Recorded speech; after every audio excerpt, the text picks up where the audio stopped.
From the Banner offices along the Inner Harbor, it is the Banner Ravens podcast. Paul Mancano and Jonas Shaffer live on a Thursday in March. But Jonas, it might as well be Selection Sunday because we are here with the free agency bracket, a semi-annual tradition on the Banner Ravens podcast. I think we skipped it last year. We did do it 2 years ago. Essentially what we are going to be doing today, Jonas, is we've got 32 impending free agents that are external free agents, none of the Ravens' own free agents. We talked about them on a previous episode 2 days ago. Go back and listen to that.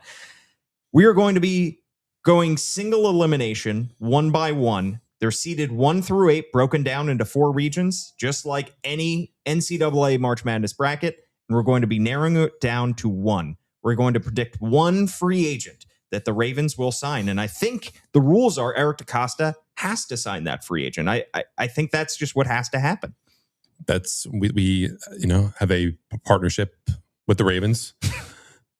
And part of it is marketing, and written in the small print is that Eric DeCosta has to follow our lead. I don't think he even knows that that's part of it, but that's part of it nonetheless. No, he broke contract 2 years ago when we suggested that they sign. Was it Tony Pollard? Andrew Van Ginkel was one of those guys. Yeah, I think we didn't think that that Derrick Henry's market would be so depressed that they would be in the mix for him, but that would have been the smart thing for us to do. I think you had Derrick Henry going much farther than I did in the bracket. You were really fighting for him, and I said, no, they're going to go cheaper on running back. Right. Well, Derrick Henry was in the bracket, and he may have advanced to the Final Four, but he was not the guy that we predicted the Ravens would sign. We have had Kyle Van Noy go far in that bracket as well. We got close there. Greg Van Roten was a Cinderella tournament darling as well. So we get close. I don't know if we ever really predict it, but we get close. I don't think we're going to get close this year, Paul. We'll see. We've got this bracket broken down into 4 regions. And Jonas, this is the most exciting podcast of the year. Can you feel my excitement coming through? Yeah, it's vibrating. It's making me uncomfortable. It's because neither of our teams, neither of our alma maters are going to be dancing in the men's tournament this year. Probably both of the women's. Yep. They both have like 23 wins at this point, but neither of the men's tournaments. So, we're going to be watching a lot of men's college basketball that does not involve our teams. Last year's March Madness was not great, by the way. I don't know why. There was just a lack of upsets. Maybe it's the NIL, everything going on. I'm hoping it's better this year. I think March 19th for the start of this year's tournament. Doesn't it get later and later every year? I think last year was like the latest start date that I can remember. I think this year is not as far back, but it's pretty far back. Yeah. I mean, I think I remember watching like the first round of games back in 2019 while Mark Ingram signed with the Ravens. I think Mark Ingram might have actually signed with the Ravens during a Maryland game, which I did not take kindly to. But now we might have the first wave of free agency done by the time that the ball is tipped. There you are. I don't know the rest of the words. Yeah. I was just thinking I would start out this podcast with we're going to get sued to death by Viacom or whoever owns CBS nowadays. Because that sounds just exactly like it. All right. Well, if you are watching, this is one of those podcasts that I would highly suggest you watch on Facebook, YouTube, X, Instagram as well, because this is sort of a visual podcast. We have in front of you the 32 impending free agents broken down by position into different regions, and we are going to try to narrow this down to 1. Jonas, our 4 regions in this bracket are interior offensive line. I think the Ravens' need there is obvious, whether or not Tyler Linderbaum returns. Edge/defensive line. Of course, the Ravens need more pass rush, and it starts up front.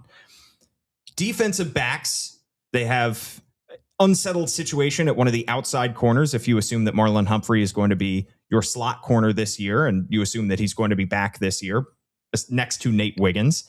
And then wide receivers, because the Ravens saw a massive decline in production from Rashad Bateman last year. Zay Flowers, another 1,000-yard receiver, but DeAndre Hopkins hitting free agency, Tylan Wallace hitting free agency. The Ravens could definitely stand to upgrade there. Now, we don't have, as mentioned, the Ravens' own free agents. We have in the past given them their own bracket, but I think we would all assume that Tyler Linderbaum would come out of that region. He might even win the whole thing. So just to eliminate any kind of preconceived winner in this, we're going to keep the Ravens' in-house free agents. And no trades. And no trades. How would that be possible? How could you trade in a bracket? You trade for a player that you're going to give a new contract to. Yeah. No trades that I thought you meant during the draft we would be trading. Yeah, no traded. AJ Brown is not in this bracket. Max Crosby is not in this bracket. We'll talk about those guys in a later podcast. These are only the free agents. Jonas, let's start in the top left with interior offensive line, shall we? Let's go through our 8 seeded players. The 1 seed in this region, Isaac Seumalo, who is a guard from the division rival Pittsburgh Steelers. The 2 seed is Ed Ingram, another guard from the Houston Texans. The 3 seed, Elijah Vera Tucker, Jets guard. The 4 seed is center/guard, versatile interior offensive lineman Cade Mays from the Carolina Panthers. Number 5 is an old friend, Kevin Zeitler, played on the Tennessee Titans last year at right guard. 6 could be a potential Tyler Linderbaum replacement. That's center Connor McGovern. 7 is Dylan Parham, the Raiders interior offensive lineman. And 8 is my guy, Greg Van Roten, coming off a quality season with the New York Giants. Jonas, of course, with this being a 32-team, 32-player bracket, we have 1 versus 8 as our first matchup. That means it's Isaac Seumalo against Greg Van Roten. Who should move on here? Let's just start with what our intentions are with this. Ravens don't have a lot of space right now. Yep. Just $8.1 million in cap space, an effective cap space, according to Over the Cap. Excuse me, Freudian slip there. I appreciate the work of Over the Cap. That was not a sling at anyone. They can create more with Lamar Jackson extension/restructure. Check out thebanner.com today for a story on exactly that from our friend Gianna Hahn. They can make a little bit more cap space with some other cuts, some other restructures. Obviously, we don't know exactly, how much. For instance, Marlon Humphrey might be willing to take a pay cut if he is willing to take a pay cut, because the implication from Eric DeCosta is that he will be on the roster in 2026, despite having a huge cap hit and despite having a, speaking of crappy 2025 with the Ravens. So I think we are going to be selective with our decisions here. Eric DeCosta in January, after the Ravens fired John Harbaugh, said that the Ravens have potentially the option to go after a couple big ticket items. And we don't think he was meaning just the in-house guys. We think they could have some space to go and get a real needle mover. So I think when you look at the offensive line, I think this is probably going to be the side of the left side of the bracket where we probably get a champion to emerge out of, just someone to meet in the championship game. So I think Seumalo for me is probably an early favorite. Just he profiles as like the new age Kevin Zeitler in terms of a guy who's been really successful everywhere he's been, hasn't been the elite of the elite to really latch on with the team long term. Was top 3 last year in pass block win rate according to ESPN, in run block win rate according to ESPN. He's been durable. He obviously is familiar with AFC North football, having played for the Steelers, and he fills a need for the Ravens. He could plug in at guard, and we don't know exactly, if the Ravens are going to take it Venga Ioane in that first round. But if you get a Seumalo, and if you're confident in Emory Jones Jr. to come in and be a potential starter, as Eric DeCosta said, then you can still go best player available, and maybe that's Ioane, maybe that's someone else. So I think Seumalo for me is probably going to have a pretty easy layup line to the finals, or to the final 4 in this instance. Vega Ioane, the Penn State interior offensive lineman, who many are projecting to go in the top 10, but if he were to slip to the Ravens at 14, I think that's a possibility for sure. But regardless, the Ravens need to do something in free agency before they get to the draft to address this, obviously. Whether or not Tyler Linderbaum comes back, they need somebody to play on his left and right. I think it's pretty clear that Daniel Falele is going to walk in free agency. And on the left side, Andrew Voorhees was arguably worse in 2025 than Daniel Falele. So Isaac Seumalo could fit in at left guard. You could put Emory Jones Jr., who played on the right side at LSU, in at right guard. Seumalo is going to be 32 years old, so not ridiculously getting up there. PFF has him projected for 1 year, $8 million, which seems pretty low for a guy who was a Pro Bowler a year ago. in 2024. 13 games and 14 games the past 2 seasons. So there are slight injury concerns, but he is experienced. He is good. I think Isaac Seumalo deserves to move on here. All right. The 4-5 matchup, Jonas. We've got the 4 seed Cade Mays, 27 years old, PFF's number 24 center in 2025, projected to get 1 year, $4.5 million, according to PFF. And then the 5 seed, our good old friend Kevin Zeitler, who the Ravens let walk a couple off seasons ago after he had a good, solid year with the Ravens, spent 3 seasons in Baltimore, then bounced around 2024 with Detroit and last year with the Tennessee Titans. Mays versus Zeitler. Who do you like?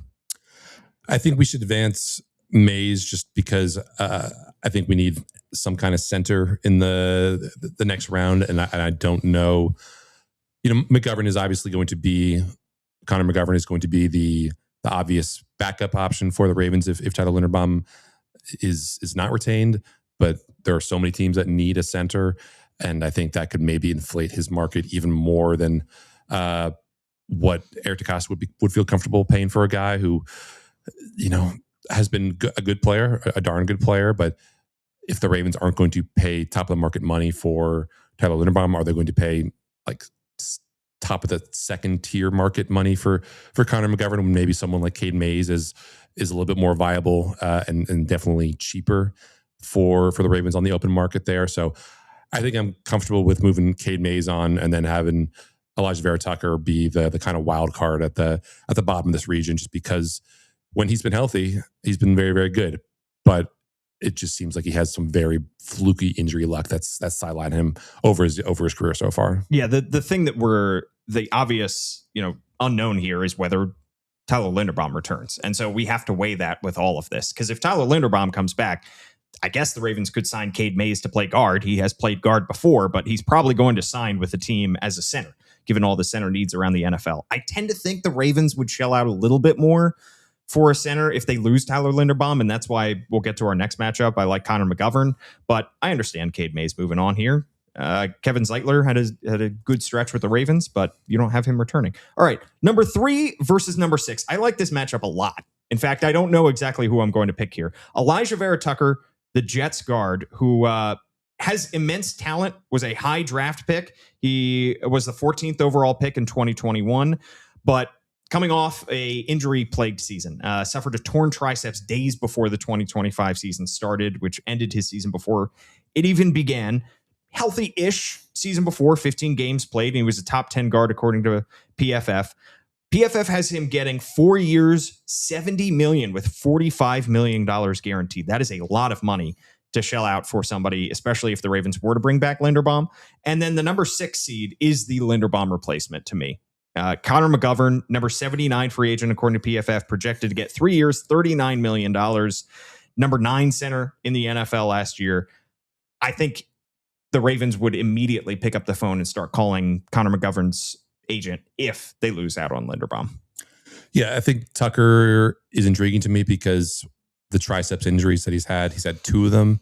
It's my understanding that they are on different arms, so it's not something that you could point to and say that's just a weak body part. It's nothing degenerative, we hope. And then the Achilles injury that he had in 2023, he came back from that pretty quickly and was, as you said, a top 10 guard on PFF in 2024, coming off a torn Achilles tendon. So I think he's just had some very bad injury luck. I think he could be a guy who you come in and you get a couple healthy years and you wonder just how much of a bargain you marvel at how much of a bargain he was. Obviously, the first round pedigree, I think, is going to boost his price up, maybe to a degree that you're not comfortable paying. But I just feel like the fact that he has this swing experience, the fact that he's played over 1,000 snaps on the left side of the line, over 1,000 snaps on the right side of the line, just makes him, to me, more attractive because, again, it's just my baked-in assumption that the Ravens are going to sign Tyler Linderbaum for this exercise. All right. So in this case, are you going with Vera Tucker to move on? Yep. All right. That's fair. I think I really feel just the closer and closer we get to the actual start of free agency, obviously you get more and more concerned that Linderbaum is going to walk. And if he does walk, I do have Connor McGovern as my top guy there. But given the fact that we still don't know what's going to happen, I'm fine with Elijah Vera Tucker moving on. All right, 2 versus 7 seed to round out the interior offensive line portion of this draft, of this bracket, I should say. Ed Ingram, 27-year-old Texans right guard.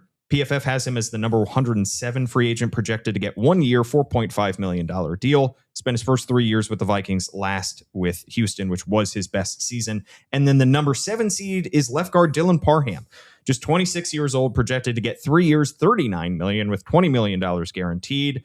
Played left guard in 2025, but right guard in 2024, so he can bounce back and forth. Jonas, do you like Parham? Do you like Ingram?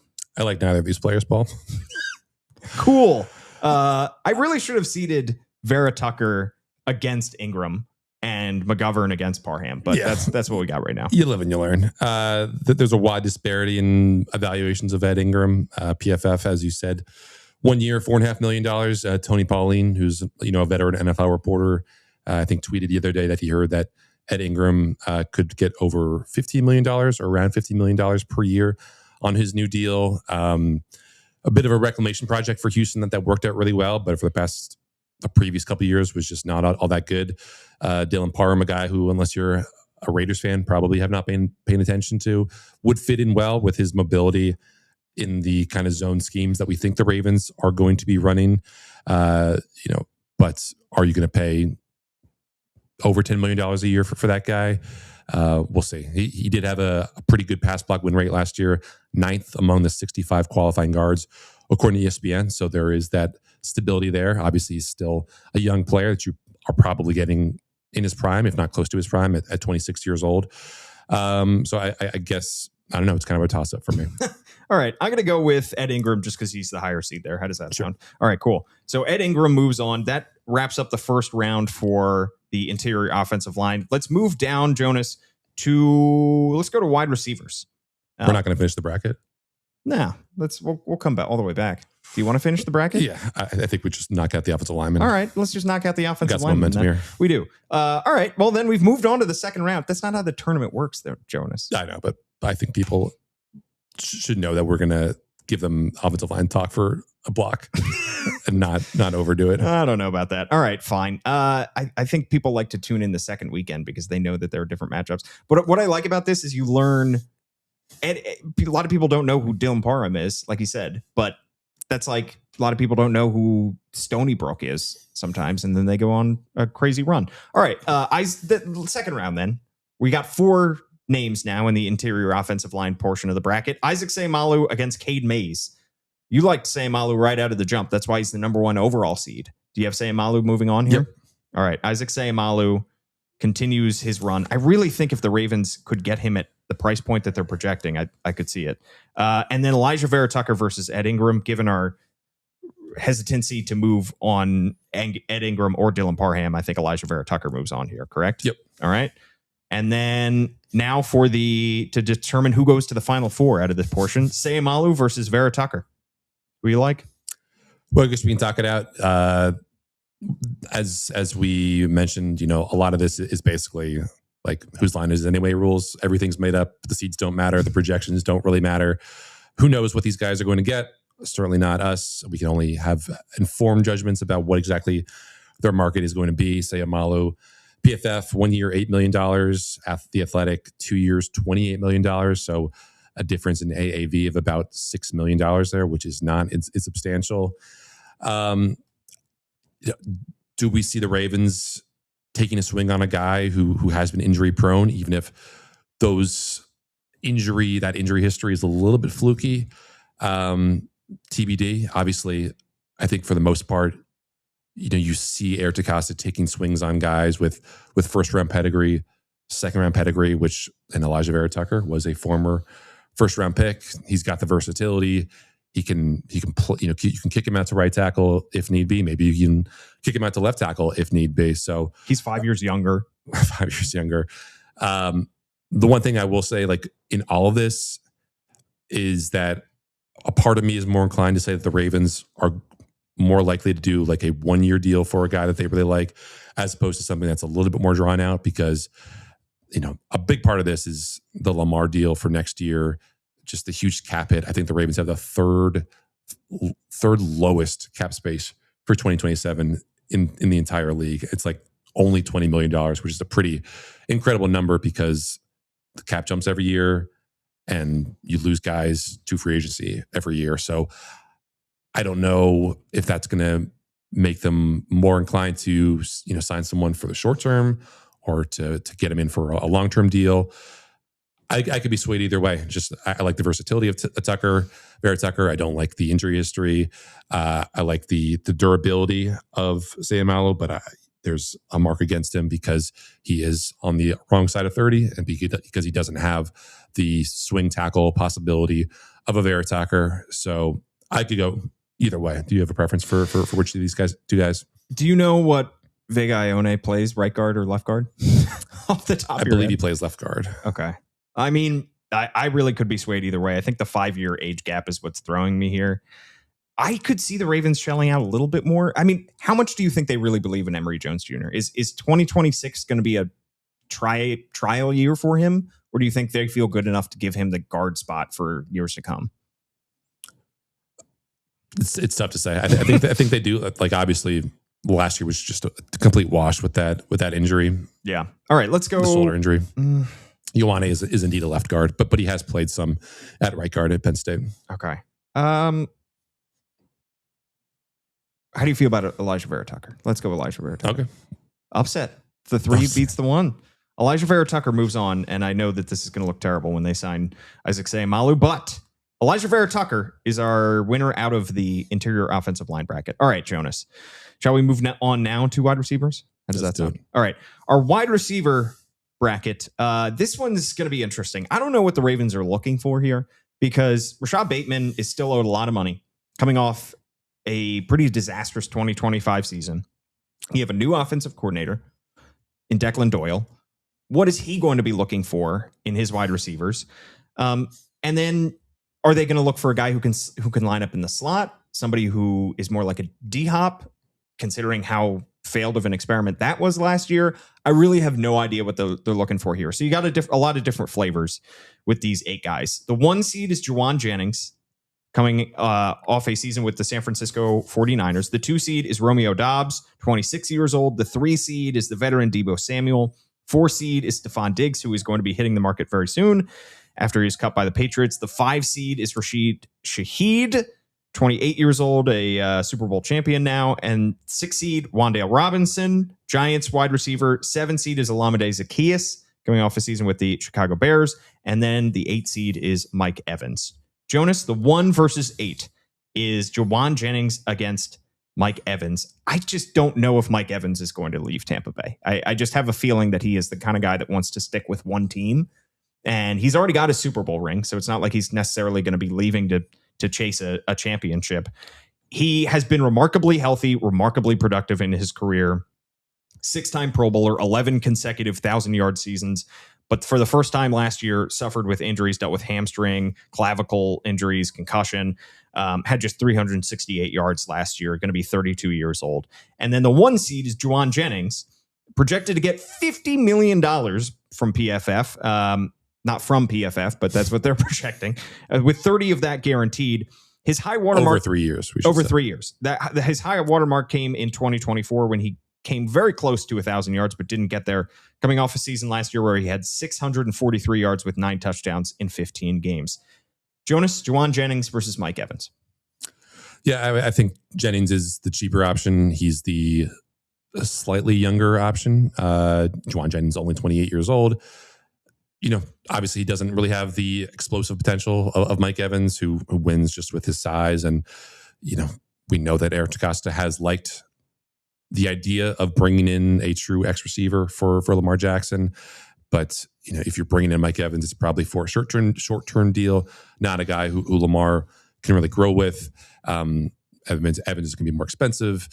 You don't know, if he's losing any juice to be a downfield ball winner, the way that he has been for so many years in Tampa Bay. So I think Jennings, the inside-out versatility, the contested catch skills, the cheaper pay cut, the cheaper check paycheck that you're going to give him. Probably for me, makes him the favorite to come out of this region. So I'm comfortable with Jawan Jennings, JJ. I am too. I just also have the thing in the back of my mind which says, who is the former star receiver who is closest to retirement, closest to a graveyard type season? And that might be Mike Evans, unfortunately, because let's be honest, Baltimore has been that for a lot of wide receivers.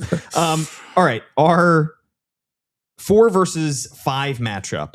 Late entry into this region is Stephon Diggs, because it was reported yesterday that he is going to be released by the Patriots. 4-time Pro Bowler, coming off a very good season statistically with the AFC champion New England Patriots. 1,000 yards, 4 touchdowns. They signed him to that big contract.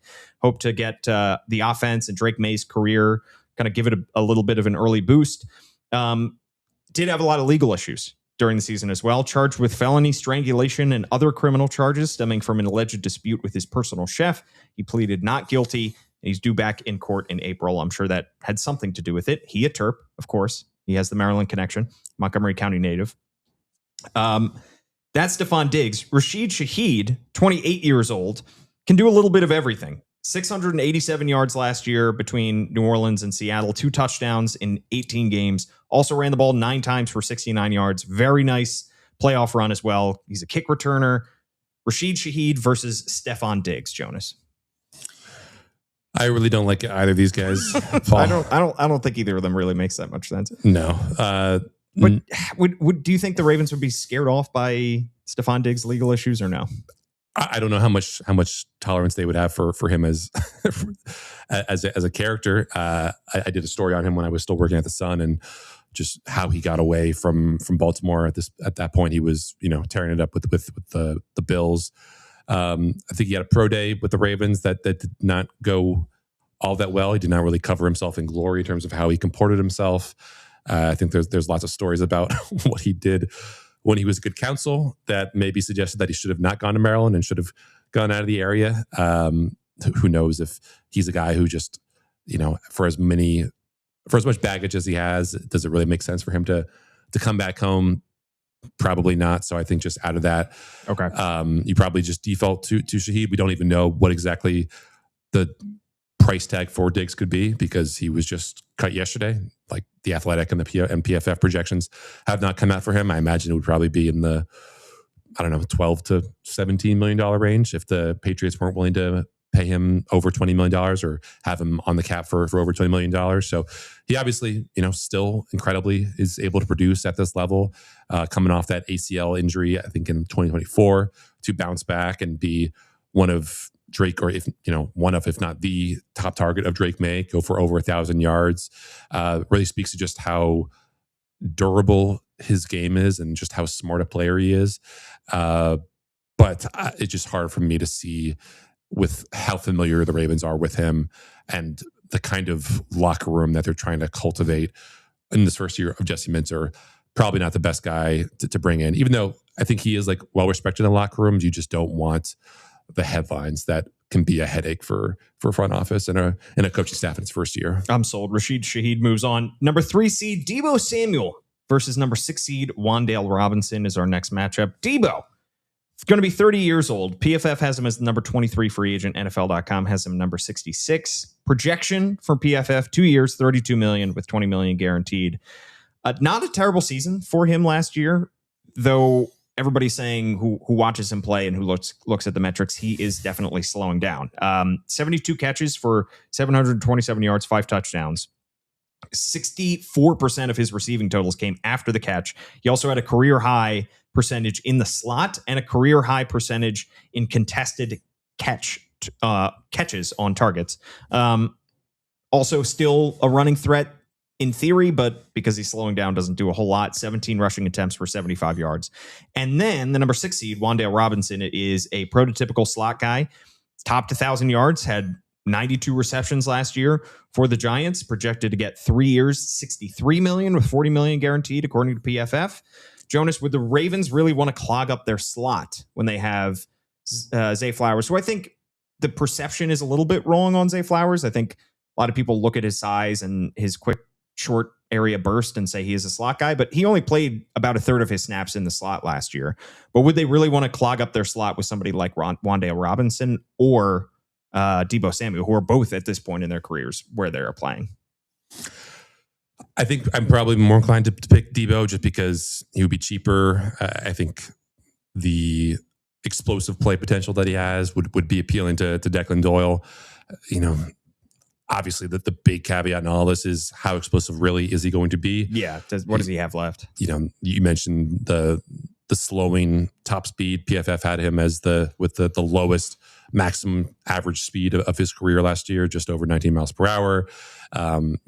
He's not always been a speedster. He wins with his physicality as well.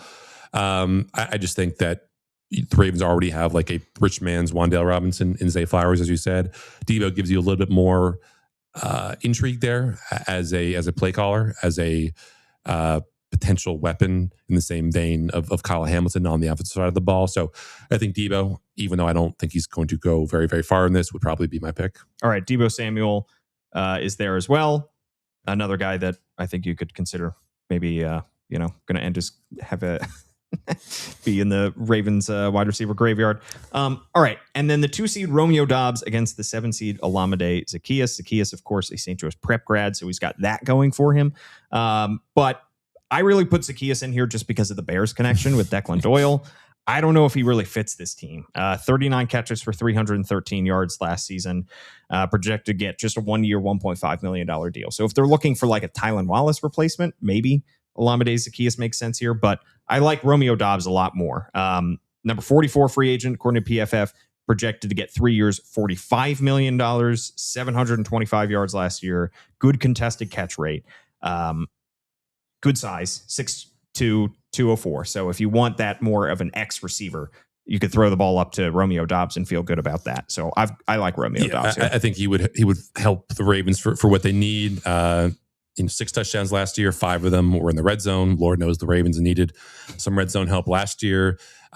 He's with that size and with that physicality. ESPN said that he is more than willing to work the middle of the field for in-breaking concepts.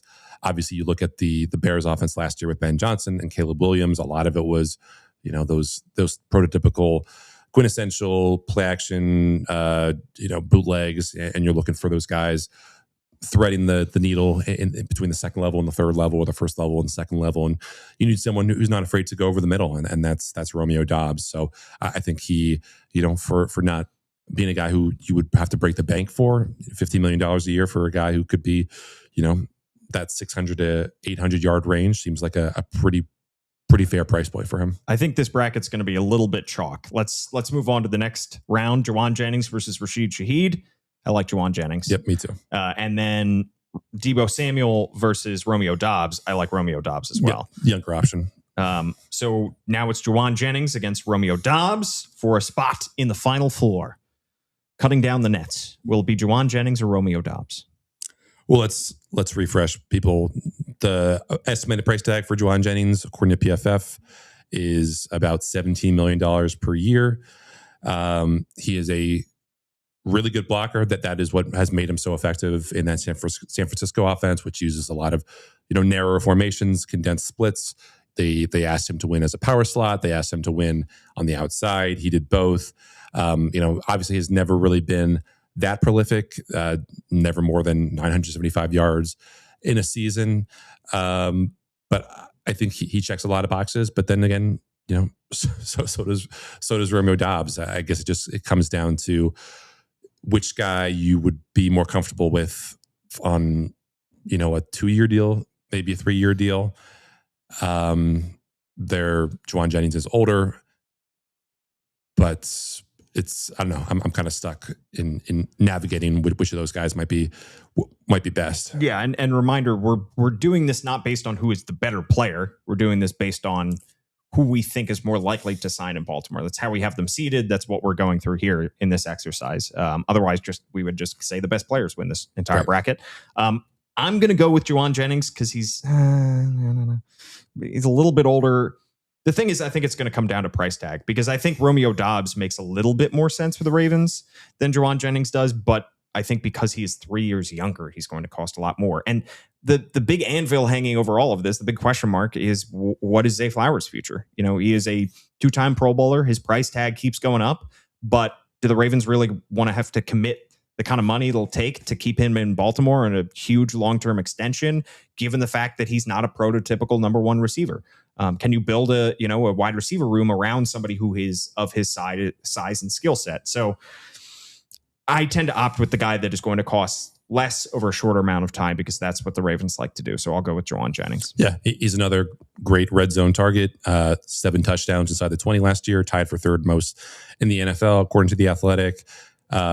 They have him going for far less than $17 million a year, just $42 million over 3 years, so about $14 million per year. So I don't think he is that close to the end of his career, which is a good thing if you're Eric DeCosta, if you're a Ravens fan looking to get him and bring him aboard. So I have no problem with the top seed being the one to cut down the nets here. All right. So we have our winner from the interior offensive line region. That's Elijah Vera Tucker. We have our winner from the wide receiver region. That's Jauan Jennings. We're going to move on to edge rushers / defensive linemen now, Jonas. Let's scroll there. And again, this is probably a better visual experience than it is an auditory. There it is. I should probably know that. My mom's an audiologist. Like, rate, review, subscribe if you're listening anywhere, though, and write us a 5-star review if you're enjoying what you're listening to, and I'll read it out here on the show. All right, Jonas. Edge / defensive line. So much of this conversation and so much of the conversations the Ravens are having about who to sign at this specific position depends on the future of Nnamdi Madubuike, something that we don't know anything about at this point. Now, are they going to look for I think regardless of the Nnamdi Madubuike conversation, they need an edge rusher for sure. But if Madubuike does have to retire, if he is no longer going to play for the Ravens, or if the Ravens are unsure about his future, would make sense to add to the interior defensive line, especially considering Broderick Washington coming off a injury-plagued season. He could be a cap casualty. Flub Peebles is just kind of a guy right now, so they could use help all over. And Eric DeCosta has acknowledged as much. Eric DeCosta word of the day listener. Maybe he's got the Merriam-Webster word of the day email featured in his inbox, because I think twice now this offseason he has used the word augment to describe what he wants to do with the pass rush. By the way, have I told you that once upon a time a sentence that I wrote made the Merriam-Webster word of the day? You have, yes. I like to brag on that. That's going to go on my tombstone. It's pretty impressive. It was on for a horse story, which is a very different different war. That's a horse of a different color. Sure. So I think probably after offensive line is where I would say my money would be on the Ravens making this big ticket item. Of course, the problem with trying to spend big on edge rusher is that it is probably the second most important position in the NFL after quarterback. So everyone wants to spend big. Everyone has to spend big. That's why you see Myles Garrett getting the sizable, gigantic contract that he got last year. It's very, very tough to. You can find value here, but you need to pay good money to get good value here. So yeah, I think it's probably going to be pretty chalky here, but we'll see. All right, 1 seed in this region is Boye Mafe. Won a Super Bowl with the Seattle Seahawks a couple months ago, or a month ago, I should say. Number 2 seed is Arnold Ebiketie, 27 years old with the Atlanta Falcons. Number 3 is the veteran Khalil Mack. Number 4 is an old friend, Calais Campbell, 39 years old, still doing it. Number 5, I always struggle with his name, Clavon Chason. We'll call him Chason. 27 years old, just made the Super Bowl with the Patriots. Number 6 K'Lavon Chason. Number 6 is John Franklin Myers with the Denver Broncos. Number 7 is Bradley Chubb, who is going to hit the free agent market after he is a cap casualty in Miami. And then number 8, an old friend, Odafe Owe. 1 versus 8 is going to be Boye Mafe versus Odafe Owe. The case for Mafe, he is young. He is still pretty good. He's ranked in the top 10 in free agents, according to NFL.com. Just 2 sacks last year in 17 games, but plays hard. He's a big dude. Had 40 pressures last year, which is 6 more than any full season Raven. So he can get to the quarterback. And then Odafe Owe, I think we don't need to say much about Adafio. I think everybody knows his track record. The question is, do the Ravens want to bring him back because of all the success that he had with Jesse Minter as his defensive coordinator in LA? But to me, there are two questions you have to ask with Adafio, which is one, does the front office want him back after they just traded him away, because they showed that they did not want him anymore in Baltimore? And two, does he want to come back? It's a completely different coaching staff, and a defensive coordinator that he had a lot of success under is now the head coach. But I think if either of the answers to that question is no, then he's not coming back. So that's why I just don't think that it's all that likely. And then the third question is, can the Ravens even afford him? Because if he goes which is crazy to say. If he goes for over $20 million a year, which I think he probably will, then I think that's well outside the Ravens price range. I think also just the big consideration here that I'm making as I, kind of put my finger on the pulse here is just like the Ravens, I think, have to sign an edge rusher who can set a hard edge on early downs. That's one reason why we do not have Trey Hendrickson here, because, well, first of all, I think he would also be outside the Ravens price range as one of the top free agents available. Like, Trey Hendrickson has the kind of baby T-Rex arms. Makes it hard for him to be a reliable run defender. Adafio, even last year when he was tearing things up for the Chargers, was not on the field for more than 50% of the snaps, except in a handful of games. They preferred other guys to be the early down forces. So I think you need those guys who can be reliable run defenders on first and second down. And then hopefully they can give you some juice on third down. And I think Boye Mafe is a far better example of what that looks like. Just to kind of contextualize how much better the Seahawks pass rush and defensive front was than the Ravens last year. Like, he might have only been the third or fourth best edge rusher, and we're talking about him potentially coming in and being the featured guy on the Ravens in 2026. But that just speaks to what Mike McDonald was able to build there and what John Schneider was able to bring in for Seattle. So I think even though you are probably paying a whole heck of a lot of money for Boye Mafe as well, it's not as much as Adafio, and I think he just fits the kind of prototype that Jesse Minter is looking for a little bit better. Yeah, I've got Boye Mafe moving on. The 4 versus 5 seeds here. Calais Campbell, 39 years old. Nice kind of return to Arizona story last year. Not a great season for Arizona, but he is still playing at a pretty high level. 6-time Pro Bowler, 3-time All-Pro. Had 6.5 sacks last year. Still an elite run defender. Still ranked within the top 50 in both PFF and NFL.com and free agents. He would be also, have a nice return to Baltimore story if he wanted to move back here. And then the 5 seed, Chason. Kaylavon Chason.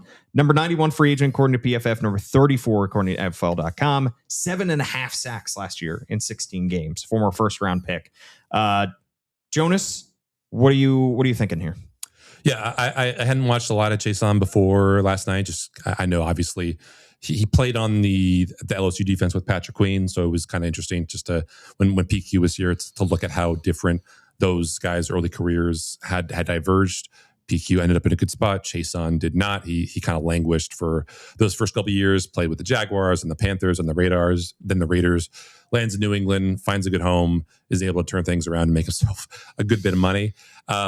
He kind of plays like we expected Mike Green to, and like a maybe more evolved version of Mike Green might play in 2026. He's got good burst. He's got good bend. He's got knockback power when he kind of gets into offensive tackle's chest. But still, he hasn't really graded out all that well. He's not good at tackling, misses over a third of his tackles. And that is, if you're missing over a fifth of your tackles, you are in very, very bad company. Maybe it was just a 1-year blip, but I think for the most part, he has not graded out well as a run defender over his career. And again, I think if you're paying, $15 million a year to get a guy like this, you want him to be more of a reliable option on the early downs. And I'm not sure if Chason is that compared to someone like Calais Campbell, who's still, as you said, is a just dude up front. 4th on the Cardinals last year in run stops, 4th in run stop rate. He's definitely got unk status, turning 40 just days before the NFL season kicks off in week 1. But he's going to cost far less. And if the Ravens don't have that classic 3-tech because of Nnamdi Madubuike, and maybe they've cut Broderick Washington, and Fub Peoples just hasn't developed into a real life contributor, then I think Calais could be that kind of stopgap option. Yeah, I mean, he's better than Brent Urban that this team is. Brent Urban, great guy. The team has probably overly relied on Brent Urban the last couple of years. All right, I've got Calais Campbell moving on as well. Number 6 seed, John Franklin Myers, interior defensive lineman, projected to get 3 years, $45 million after a good season with the Denver Broncos, 29 years old, had 7.5 sacks. And then the number 3 seed is Khalil Mack, 35 years old. He's got the Jesse Minter connection. Of course, Minter was the defensive coordinator with the Chargers the last 2 seasons while Khalil Mack was there. He's mostly durable at this point in his career. 9-time Pro Bowler, 3-time All-Pro. Probably a Hall of Famer, I think you could say. I don't know if it's guaranteed, but, gold jacket kind of guy. To me, I would think Khalil Mack would be the natural answer here, but his production did dip when Jesse Minter was his defensive coordinator. He was in double-digit sacks in 24 and 25, had 11 and a half.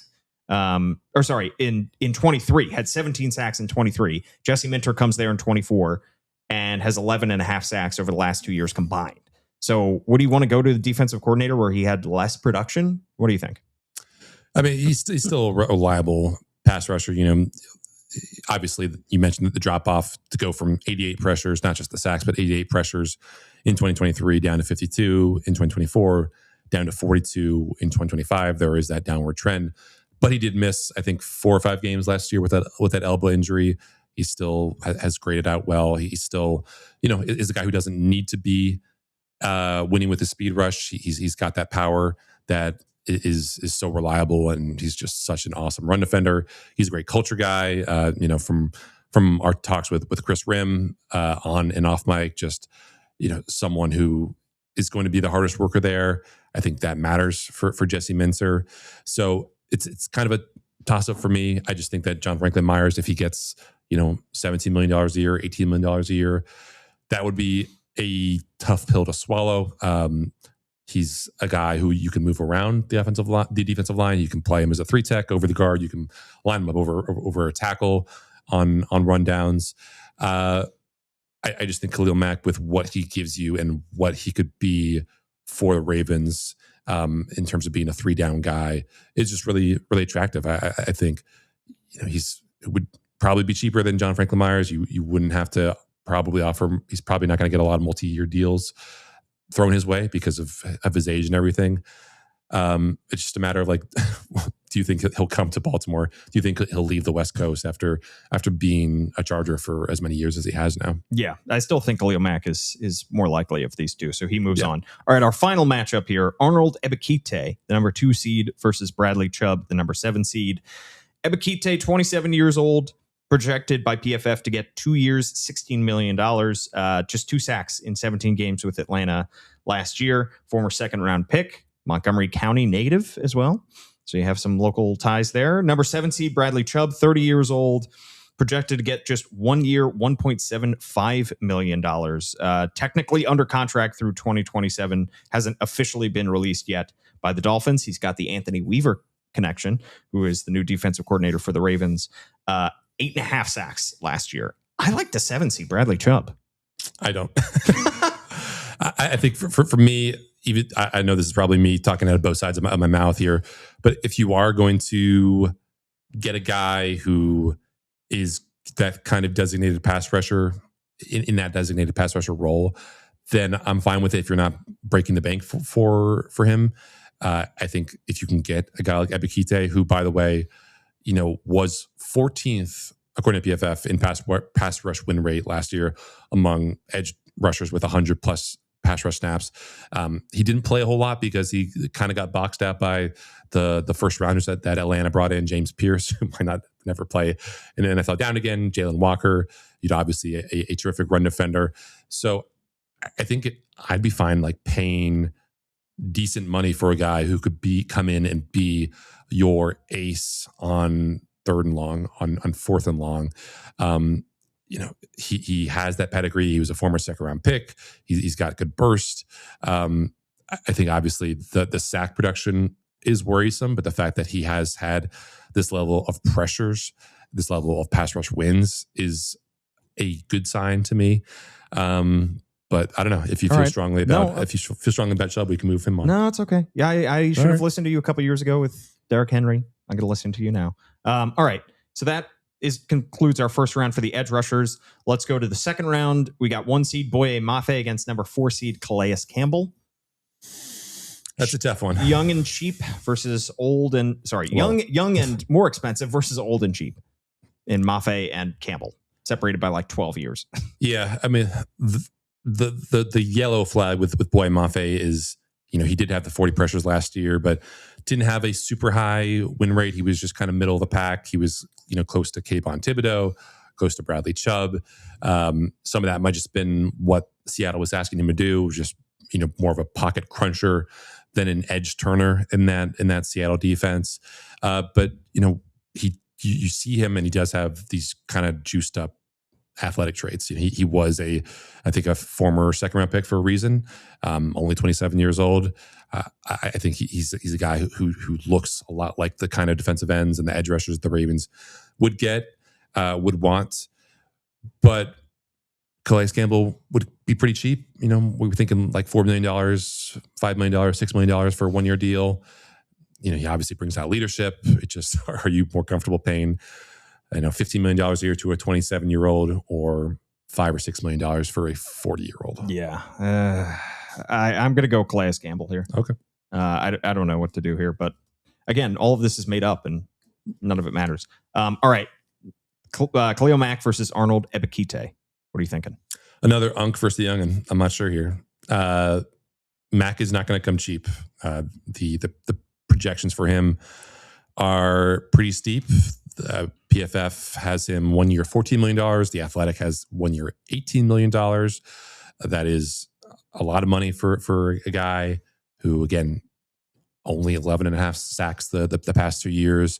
But he has been durable. He's got that dog in him as a run defender.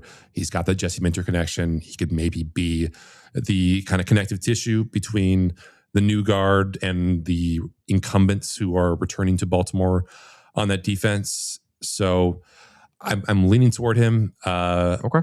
But you could also say that you could probably get more sack production out of Ebiketie at a cheaper price. And who knows what coming into a defense like the Ravens or playing for a defense like Jesse Minter's under someone as kind of tough and hard-nosed as Anthony Weaver could do for Ebiketie's career. I'll move Khalil Mack on. Let's go Unk versus Unk. Calais Campbell, Khalil Mack. I don't know. I think at this point, probably take the younger option in Khalil Mack. Okay. It's hard for me to make the judgment here because, again, we still don't know exactly what is going on with Nnamdi. The fact that he's been in the facility, the fact that he's been working out, the fact that the Ravens haven't completely shut down the possibility that he could be back in 2026 is a good sign. But if he does come back, is he going to be looking like the old Nnamdi? Is he going to be under constant, fear and suspicion of what might happen with that neck injury? You never really know. So I just don't know. I guess I'm inclined to say that the Ravens should just target an edge rusher in general here, as opposed to getting a defensive lineman, even though Calais can line up pretty much anywhere along that front and do what he needs to.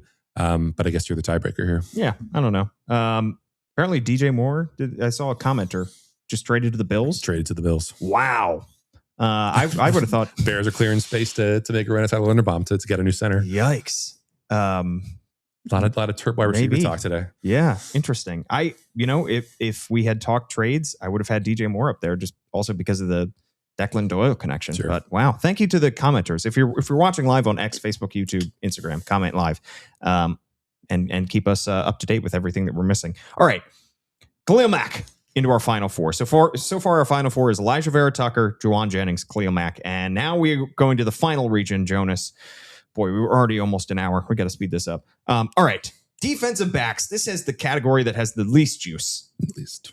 least juice by far. Honorable mention for this category, we had a lot. Darius Slay was an honorable mention. He didn't make it. Asante Samuel Jr., did he make it? Nope, we kicked him off last night. We kicked him off last night, so doesn't count. He's an honorable mention. We're looking for third safeties. We're looking for maybe a second outside cornerback. The next Cheeto, was he? Yeah. If Cheeto doesn't come back. And as a reminder, Cheeto signed a pretty cheap contract to come to Baltimore, and the Ravens almost, tried to sign somebody over him and Jair Alexander. Right. All right. Number 1 seed in this region is Kader Kohu, 27 years old, Miami cornerback. Number 2 seed is safety Jabril Peppers with the Pittsburgh Steelers. Number 3 seed is Jaquan Brisker with the Chicago Bears. Number 4 is Andre Sisco, safety with the Jets. Number 5 is cornerback Monteric Brown with the Jacksonville Jaguars. Number 6, old friend Tony Jefferson with the Chargers. Number 7, I'm going to get this right here. Number 7 is James Pierre, who is 29 years old with the Pittsburgh Steelers. And number 8 is a fallen star, Trayvon Diggs. All right, let's start with the 1 versus 8. Jonas, we're going Kader Kohu against Trayvon Diggs. Both around the same age, but both very different paths to get here. Both shaky knee situations as well. Kohu missed all last year with the ACL. Trayvon Diggs has a series of serious knee injuries. Really, only one good year in his career. I think he made another Pro Bowl in addition to the year where he had like 8 picks and a couple pick sixes, but just has not really been as advertised. There was the former second-round pick, obviously another Montgomery County native here. So I think Kohu, just with the ties to Anthony Weaver and the fact that he has been a serviceable outside cornerback, I guess he's been more of a slot cornerback than an outside cornerback, probably makes the most sense here, even though you could say that buying low on Trayvon Diggs could eventually be a sell high proposition. Sure. Kader Kohu moves on. Number 4 versus number 5, Andre Sisco, Syracuse University's own Andre Sisco, 25 years old with the Jets, had a pectoral tear that limited him to 8 games last season.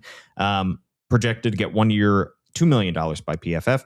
Monteric Brown, a 1-year wonder. PFF's 115 free agent. NFL.com has him all the way up at 65. Projected to get 1 year, $4.5 million. Had 2 picks for a much improved Jaguars defense last year.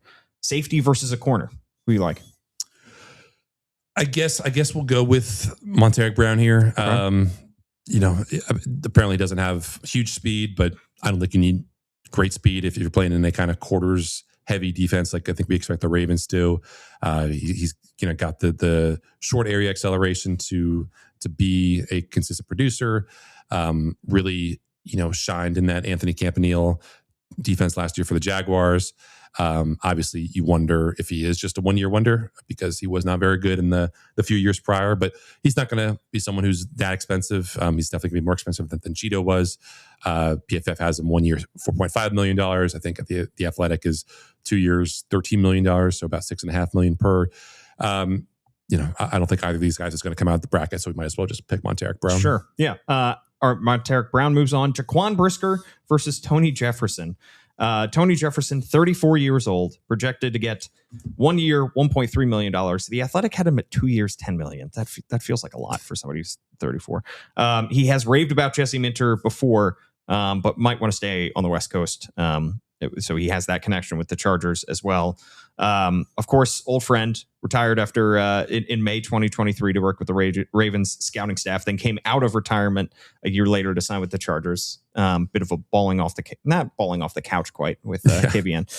And then, so that's the 6 seed, and then Jaquan Brisker, the 3 seed, 27-year-old safety for the Chicago Bears.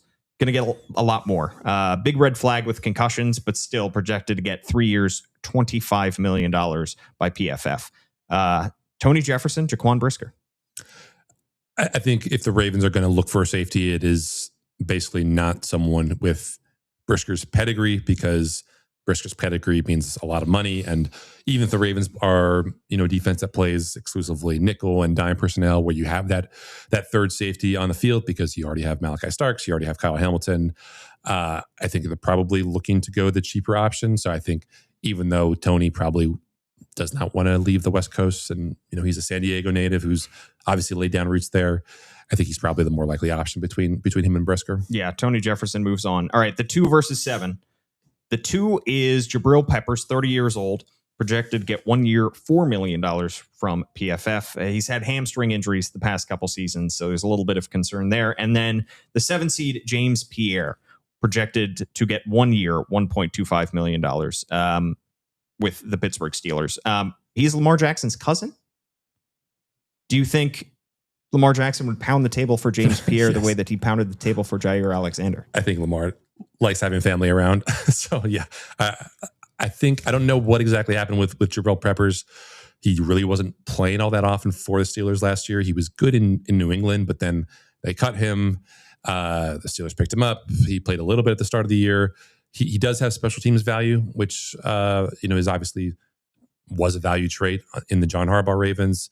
But if he couldn't really find a way to crack that Steelers safety depth chart last year, it's a little bit worrisome about how he would project here.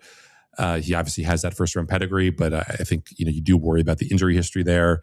So again, this is a case where the seeding, I think, really does not matter. With all due respect to the seed lords who drew this up, I put so much time and effort into this. Yeah, this portion of the bracket. I think Pierre might be a Cinderella here. All right, James Pierre then moves on. All right, second round now in this portion of the bracket: Kader Kohu, Monteric Brown. Let's go, Kader Kohu. Okay. I just don't feel great about any of these. I also misspelled Kohu's name on the, if you're watching live.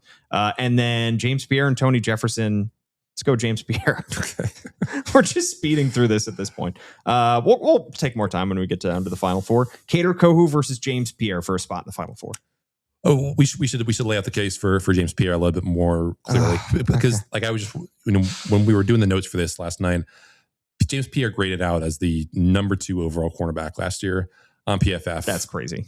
And it's not like he was a small sample merchant, And if you were a wide receiver with that kind of production, like let's say you went from being a 300-yard receiver every year, and then you break out and you have like 1,100 yards and 6 touchdowns, then you probably would be projected to make a little bit more than 1 year, $1.25 million when you hit free agency. But because of, I guess, the volatility inherent in quarterback play, James Pierre is not expected to have that kind of market. He's outside the top 100 in the PFF free agents. He was outside the top 100 in ESPN's free agents, top 100, outside the top 100, I think, in the Athletics top 100 free agents. So for whatever reason, there are not a lot of believers in that skill set.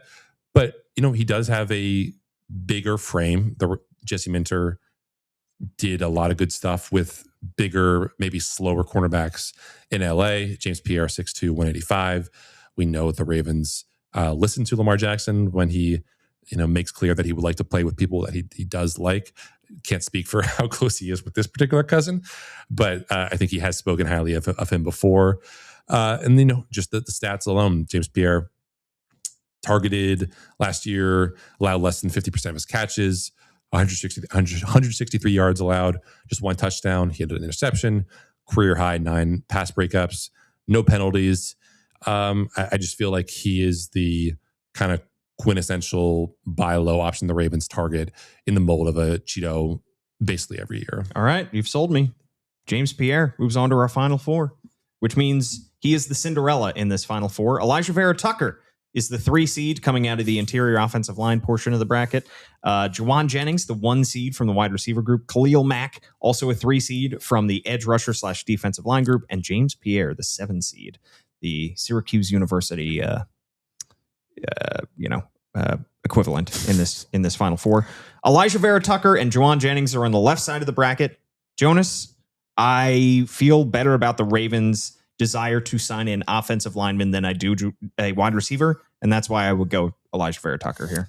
Yeah, and I think you just have to account for kind of the economics and the supply and demand of the NFL nowadays, where you expect every year to be able to find good receivers in the 3rd round, the 4th round, maybe even the 5th round. And sure, the Ravens haven't. Yeah, I mean, one of these days that they'll hit on someone. But there's always good wide receivers coming through the ranks here because of just the college style offenses and the 7-on-7 camps and everything. just the upswell of talent that you get from that. So will they be able to find someone like Jawan Jennings with a top 100 pick? Maybe, maybe not, but you can maybe get, 60 to 70% of his value at 10% of the price. Yeah. I think that's probably the calculation. Obviously we're not really sure how to feel about the Ravens wide receiver room in general coming into 2026. We love Zay Flowers, but we don't know if last year was a blip for Rashad Bateman. We don't know what Tez Walker might be in this setup. You wonder, just will the Ravens be bold about getting an next receiver to maybe hide some of Zay Flowers' weaknesses in terms of getting around press coverage, all that kind of stuff. I just think that the smart play here is probably to invest good money in a potential difference-making guard, someone who can, plow a path for the running backs, who can shore up the interior line, which was such a big weakness, who can protect Lamar Jackson. The mantra from the Ravens coaches so far is that they want to ask less of Lamar on offense. And I think that's easier to do if you have a above average offensive line than if you have Jawan Jennings, who, maybe he comes in and reproduces what he gave the 49ers last year, or maybe he comes in and he's as ineffective as DeAndre Hopkins was for the Ravens last year. Yeah. All right. Elijah Vera-Tucker moves on to our championship. Khalil Mack versus James Pierre. I'll let you make the pick here since I got the left side. Oh, really? James Pierre was such a late addition to this. I just don't I know the Ravens are going to, I feel very good about the Ravens' likelihood of adding an edge rusher / interior pass rusher. I just don't know if Khalil Mack is that guy. I think that there's somebody out of this group or somebody that we're not talking about is going to be signed by the Ravens. I mean, I think Ebikite is somebody that could be signed. Boye Mafe, if they're willing to commit that kind of money to him.